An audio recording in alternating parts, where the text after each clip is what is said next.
हे कृष्णा, आप सभी भक्तों का दिन शुभ और मंगलमय हो। कान्हा जी का आशीर्वाद आप पर और आपके समस्त परिवारजनों पर सदैव बना रहे। इससे पहले का अध्याय सुनने के लिए आप सभी का बहुत बहुत धन्यवाद। आज सुनिए कार्तिक मास महात्म्य का चौथा अध्याय। किसी गांव में एक बूढ़ी माई रहा करती थी।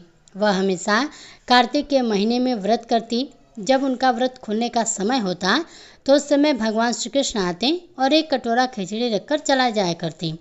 उस बूढ़ी माई के पास वाले घर में एक दूसरी औरत रहा करती थी, जो हमेशा यह देखती थी। उसको बूढ़ी माई से बहुत जलन होती थी कि इसका तो कोई नहीं है, फिर भी इसे खाने के लिए खिचड़ी मिल जाती है। एक दिन कार्तिक के महीने में स्नान करने के बाद वह बूढ़ी माई गंगा जी में गई और उसके जाने के बाद भगवान श्री कृष्ण ने उनके लिए खिचड़ी का कटोरा उनके घर में रख दिया। पड़ोसन ने देखा कि खिचड़ी का कटोरा रखा हुआ है और बूढ़ी माई घर पर नहीं है, तो उसने खिचड़ी का वह कटोरा उठाकर घर के पिछवाड़े फेंक दिया। तब जब बूढ़ी माई कार्तिक स्नान करने के बाद घर वापस लौट कर आई तो उन्हें वह खिचड़ी का कटोरा नहीं मिला। तो वह फिर तो उस दिन भूखी ही रही। वह बूढ़ी माई बार बार एक ही बात दोहराते रही कि कहाँ गई मेरी खिचड़ी और कहाँ गया मेरा खिचड़ी का कटोरा। बूढ़ी माई तो हर दिन उस खिचड़ी के कटोरे से पहले भगवान कृष्ण को भोग लगाती, फिर खुद खाती। उस दिन ना तो बूढ़ी माई ने खिचड़ी खाई और ना ही उन्होंने भोग लगाया। उधर बूढ़ी माई के पड़ोसन ने जहाँ खिचड़ी का कटोरा फेंका था वहाँ पर एक पौधा उगाया और उसमें बहुत सुंदर 2 फूल खिल गए। एक बार उस राज्य का राजा उस ओर से निकला तो उसने उन दोनों फूलों को देखा, तो उसने उन दोनों फूलों को तोड़ लिए और अपने महल में ले गया। महल में लौटकर उसने वह फूल अपने को रानी को दे दिया। जब उन फूलों को सूंघकर वह रानी गर्भवती हो गई। कुछ समय के बाद रानी ने 2 सुंदर पुत्रों को जन्म दिया। राजा के दोनों पुत्र वे राजकुमार जब बड़े हुए तो वह किसी से बोलते नहीं थे, लेकिन जब वो दोनों शिकार पर जाते तो रास्ते में वह बूढ़ी माई उनको मिलती, जो अब तक यही कहती थी कि कहाँ गई मेरी खिचड़ी और कहाँ गया मेरा खिचड़ी का कटोरा। उस बूढ़ी माई की बात सुनकर दोनों बालक कहते हैं, हम तुम्हारी खिचड़ी और हम ही तुम्हारा कटोरा हैं। ऐसा वह बार बोलते हैं। जब भी वे दोनों बालक शिकार पर जाते हैं, जब भी बूढ़ी माई मिलती तो दोनों एक दूसरे से मिलकर यही कहते हैं। बूढ़ी माई भी यह कहती। एक बार राजा के कानों में यह बात पड़ गई। राजा सुनकर बड़ा आश्चर्य हुआ कि दोनों लड़के तो यहाँ महल में किसी से बात नहीं करते, कभी बोलते नहीं, फिर यह बूढ़ी माई से कैसे बात कर लेते हैं। राजा ने सोचा सारी हकीकत को जानना चाहिए।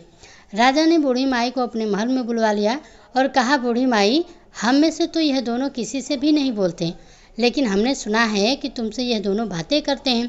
बूढ़ी माई कहने लगी कि महाराज, मुझे नहीं पता कि दोनों मुझसे क्यों बोलते हैं। मैं तो बस कार्तिक का व्रत किया करती थी और मेरे कृष्ण जी मुझे खिचड़ी का कटोरा भरकर दे जाते थे। एक दिन जब मैं गंगा जी स्नान करके वापस आई तो मुझे वह खिचड़ी का कटोरा नहीं मिला। बस मैं तब से यही कहने लगी कि कहाँ गई मेरी खिचड़ी और कहाँ गया मेरा खिचड़ी का कटोरा। तब उन दोनों बच्चों ने एक दिन सुना तो कहने लगे कि तुम्हारी पड़ोसन ने वह खिचड़ी फेंक दी, उसमें से 2 फूल बन गए थे। वह फूल राजा तोड़कर ले गए, अपनी रानी को उन्होंने दिए। जब रानी ने उन फूलों को सूंघा तो हम दोनों लड़कों का जन्म हुआ। हमें तो भगवान श्री कृष्ण ने आपके लिए ही भेजा है। सारी बात को सुनकर राजा ने बूढ़ी माई को महल में रहने को कहा। कार्तिक महाराज, जैसे आपने बूढ़ी माई की बात सुनी, वैसे ही कार्तिक का व्रत स्नान और दीपदान करने वाली सभी भक्तों की सुनना। जो कार्तिक स्नान दीपदान न कर पाए उन सभी भक्तों की भी आप लाज रखना, उन सभी के दुख दूर करना।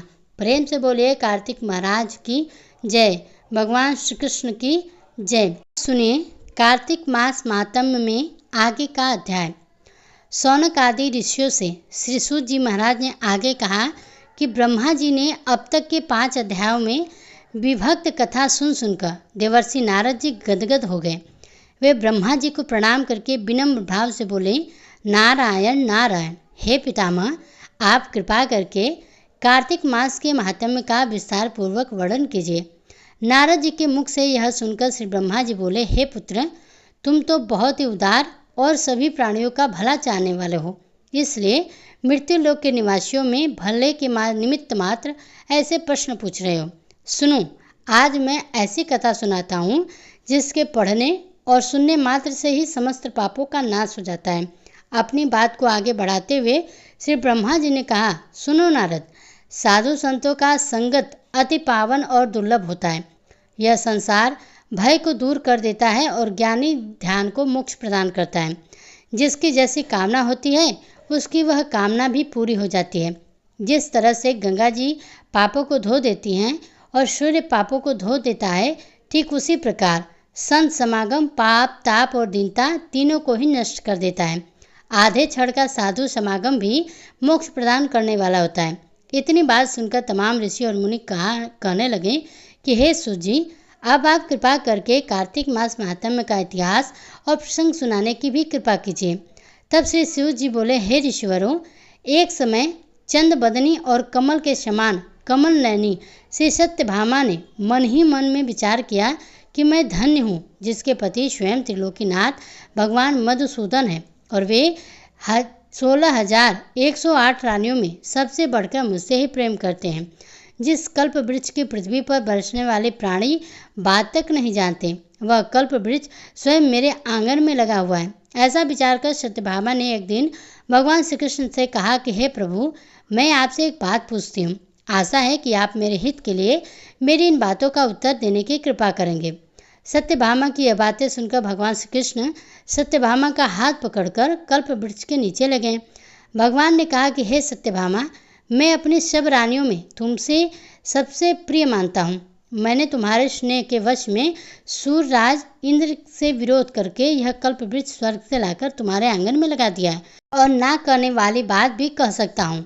इसलिए अगर तुम मुझसे गुप्त से गुप्त बात पूछो तो भी मैं वह तुम्हें बता दूंगा। भगवान श्री कृष्ण की बात सुनकर सत्यभामा गदगद होकर बोली, हे स्वामी, अगर आप मुझसे इतने प्रसन्न हैं तो मुझे यह बताने की कृपा कीजिए कि मैंने पूर्व जन्म में ऐसा क्या शुभ कार्य किया था जिससे आपकी मैं अर्धांगिनी बनने का सौभाग्य प्राप्त हुआ है और आपके साथ गुरुन पर बैठकर बैकुंठ लोक और इंद्रलोक में आने जाने का अवसर भी मुझे मिला है। हे नाथ, पूर्व जन्म में मैं कौन थी और किसकी कन्या थी, सो आप मुझे विस्तार पूर्वक सुनाने की कृपा कीजिए। सत्यभामा की यह बात सुनकर भगवान श्री कृष्ण मुस्कुराकर बोले, हे सत्यभामे, मैं तुम्हें समस्त वृत्तांत विस्तार पूर्वक सुनाता हूँ। तुम्हें एकाग्रचित्त होकर सुनो। सतयुग के अंत में मायापुर नगर के अत्रिय कुल में देव शर्मा नामक चारों वेदों के 6 शास्त्रों के और 18 पुराणों का ज्ञाता एक ब्राह्मण रहा करता था। वह भगवान सूर्यनारायण का अनन्य भक्त था और रात दिन अतिथियों की सेवा में लगा रहता था। उसकी कोई संतान नहीं थी, फिर भी बड़ी आयु में उसे कन्या हुई जिसका नाम गुणवती रखा गया। देव शर्मा ने अपने एक शिष्य जिसका नाम चंद्रप्रकाश था उसके साथ अपनी कन्या गुणवती का विवाह कर दिया। चंद्रप्रकाश अपने ससुर के पिता के समान ही सेवा किया करते थे। एक दिन देव शर्मा अपने दामाद को साथ लेकर लकड़ियाँ काटने वन को गया। वन में उन्होंने इधर उधर फिरते हुए एक महाभयानक राक्षस को देखा। उसको देखकर उन दोनों के हाथ पैर फूल गए और भागने में असमर्थ होने के कारण वे दोनों उस राक्षस के हाथों से मारे गए। परंतु उस क्षेत्र में और अपनी भक्ति के प्रभाव के कारण वे मेरे बैकुंठ धाम को चले आए। जैसे मेघ द्वारा वर्षा हुआ जल सभी नदियों द्वारा समुद्र में प्रवेश कर जाता है, ठीक उसी तरह श्री गणेश जी, शिव जी, सूर्यदेव और श्री हरि इनमें से किसी भी देवता की भक्ति और उपासना करें वह हमें ही प्राप्त होता है। इसी से वह सूर्य भक्त हमारे दूतों के द्वारा पुष्पक विमान में बैठाकर हमारे लोक पहुंचा दिया गया। इधर उन दोनों के मरने की खबर सुनकर गुणवती ने बहुत विलाप किया। रो रो कर कहने लगी, हे पिता और हे पतिदेव, अब मैं जीवित कैसे रह सकूंगी। हाय हाय, मुझे किसके भरोसे छोड़कर कहाँ चले गए। अब मेरे खाने पीने का प्रबंध कहाँ से हो सकेगा। हे तात, मेरा कौन ठिकाना है। इस प्रकार गुणवती विलाप करती हुई पृथ्वी पर गिरकर मूर्छित हो गई। जब उसे होश आया तो वह घर का सब सामान बेचकर उसने अपने पति और पिता की अंतिम क्रिया की। फिर संसार से राज्य लेकर भक्ति में लीन रहने लगी। इस प्रकार करते करते कार्तिक मास आ गया। तब वह विधि विधान से कार्तिक मास का स्नान करने लगी और साथ ही साथ एकादशी का व्रत भी करने लगी। यह दोनों ही व्रत भगवान को अति प्रिय हैं और मुक्ति ऐश्वर्य प्रदान करने वाले हैं। हे प्रिय, कार्तिक मास में तुला के सूर्य में जो प्रातः काल स्नान, जागरण और दीपदान करते हैं उनके जन्म जन्मांतर के पाप नष्ट हो जाते हैं। जो मंदिर में प्रातःकाल झाड़ू लगाते हैं, भगवान का पूजन करते हैं, वे जीवन मुक्त हो जाते हैं, अर्थात बार बार जीवन मरण के बंधन से नहीं बंधते। जो कार्तिक मास में तुलसी जी का पौधा लगाकर उनकी पूजा अर्चना करते हैं, दीपदान करते हैं, वे फिर इस संसार में दोबारा जन्म नहीं लेते। एक दिन गुणवती ज्वर से पीड़ित हो गई और असहनीय होते हुए वह गंगा स्नान को कष्ट सहते हुए भी स्नान करने गंगा जी में प्रवेश कर गई। प्रवेश करते ही मारे शीत के उसका सारा शरीर थरथर कांपने लगा और वह शिथिल होकर वहीं गिर पड़ी। उसी समय भगवान विष्णु के दूत सुंदर विमान लेकर आए और उसी विमान में बैठाकर विष्णु लोक को ले गए। यह सब कार्तिक के स्नान और व्रत का ही प्रभाव था। त्रेता युग के पश्चात द्वापर युग आया तो पृथ्वी पर कंस जैसे दैत्यों ने महा उत्पात किया। उस समय श्री ब्रह्मा जी आदि समस्त देवताओं द्वारा प्रार्थना किए जाने पर पृथ्वी का भार उतारने को मैंने कृष्ण अवतार धारण किया। उस समय जितने भी हमारे विष्णुगण थे वे मेरे साथ में यादवों के रूप में ग्वाल बाल होकर पृथ्वी पर अवतरित हुए।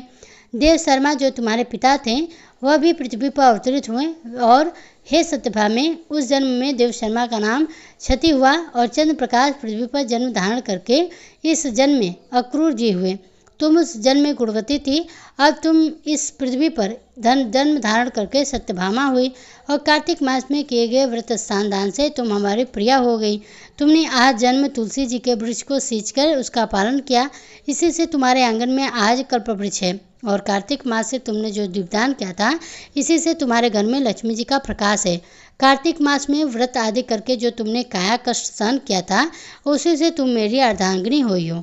जो कोई कार्तिक मास में व्रत आदि करता है वह तुम्हें मुझे तुम्हारे समान ही प्रिय हो जाता है। हे प्रिय, अन्य दूसरे जब तब ज्ञान आदि से कार्तिक मास के 16वें भाग के बराबर भी नहीं होते। सत्यभामा जी को उनके पूर्व जन्म का वृतांत सुनाकर भगवान श्री कृष्ण मौन हो गए। हरे कृष्णा। आज के अध्याय में बस इतना ही। आगे के अध्याय कल की आने वाली वीडियो में सुनिएगा। आशा करते हैं कि आप सभी को कार्तिक महात्म्य में पसंद आ रहा होगा। पसंद आ रहा हो तो वीडियो को लाइक कीजिएगा। इसी तरह की कथाओं को सुनने के लिए हमारे चैनल को सब्सक्राइब भी जरूर कीजिएगा।